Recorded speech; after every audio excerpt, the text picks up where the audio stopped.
Indonesia dalam menjaga kedaulatan kita.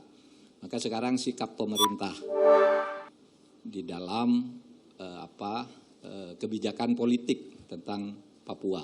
Sesudah itu nanti, karena tadi mintanya Gakum, penegakan hukum, nanti akan Wakapolri akan mewakili Kepolisian Republik Indonesia. Jadi begini, sikap pemerintah di dalam menghadapi perkembangan terakhir di Papua ada dua. Satu, dalam menghadapi kasus Bene Wenda sendiri, lalu yang tersatunya lagi pembangunan Papua atau pendekatan dalam pembangunan Papua ke depan.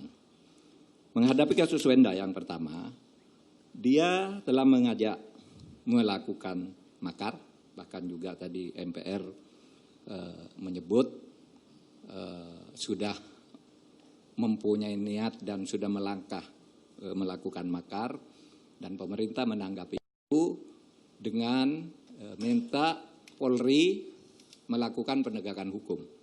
Karena makar itu kalau skalanya kecil itu cukup Gakum, penegakan hukum. Kriminal tangkap menggunakan pasal-pasal tentang kejahatan keamanan negara, kejahatan terhadap keamanan negara tadi disebut pasal 6 dan terusnya sampai pasal 129 Kitab Undang-Undang Hukum Pidana. Jadi cukup Gakum, Pak ya. Ini tidak terlalu besar kalau soal Wenda. Kenapa? Menurut kami, Bene Wenda ini membuat negara ilusi, negara yang tidak ada sebenarnya dalam faktanya. Papua Papua Barat itu apa? Karena negara itu syaratnya ada 3 dan ada 1. Menurut Montevideo Convention syaratnya itu ada rakyat yang dia kuasai, ada wilayah yang dia kuasai, kemudian ada daerahnya, ada pemerintahnya. Nah dia kan tidak ada tuh, rakyatnya siapa? Dia memberontak dan dia orang luar. Wilayahnya Papua kita real yang menguasai. Pemerintah dia siapa yang menguasai? Dia pemerintah. Orang Papua sendiri tidak juga mengakui. Jadi di dalam syarat hukum internasional ada, dia tidak memenuhi syarat Montevideo Convention. Lalu juga syarat lain yang ada di pergaulan internasional, adanya pengakuan dari negara lain masuk di dalam organisasi internasional, dia tidak ada yang mengakui. Memang didukung itu negara kecil di Pasifik namanya Vanuatu, tapi kecil lah itu. Dari ratusan negara yang besar-besar Vanuatu kan. Dan tidak masuk juga ini ke organisasi internasional, hanya disuarakan secara politik. Yang kedua, kenapa dia negara ilusi? Papua itu melalui referendum tahun 69 sudah final dan sah menjadi bagian dari Negara Kesatuan Republik Indonesia. Referendum bulan November tahun 69. Disahkan oleh Majelis Umum PBB bahwa Papua itu bagian sah dari Republik Indonesia. Karena itu tidak akan ada lagi, PBB itu tidak mungkin membuat keputusan 2 kali dari hal yang sama, terhadap hal yang sama. Dan Papua itu sejak tahun 69 itu tidak masuk di dalam daftar Komite 24 PBB. Komite 24 itu daftar negara-negara yang dianggap mempunyai peluang untuk mandiri, untuk merdeka. Kalau Timur-Timur dulu memang ada. Tapi Papua tidak ada. Sejak tahun 69 itu sudah habis, tidak masuk di situ, di Komite 24 itu.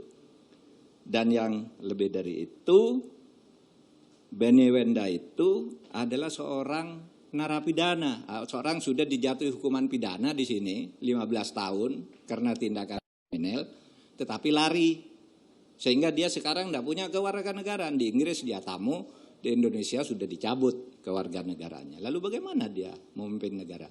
Itulah yang saya katakan negara ilusi yang dia bangun. Oleh sebab itu rakyat tidak perlu terlalu takut lah, itu kan ilusi aja. Apalagi deklarasi kemerdekaannya hanya lewat Twitter. Kenapa kita ribut dengan orang Twitter? Saya tiap hari Twitteran juga. Gitu.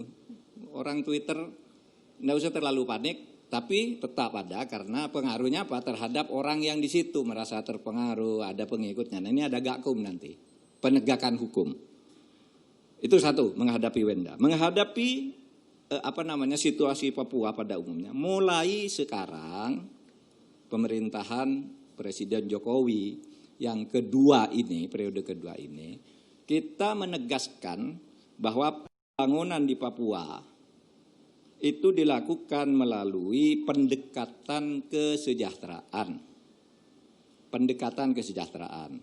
Kita pertama sudah menyiapkan Perpres yang sekarang sedang dipelajari agar pembangunan di Papua itu betul-betul dirasakan oleh rakyatnya.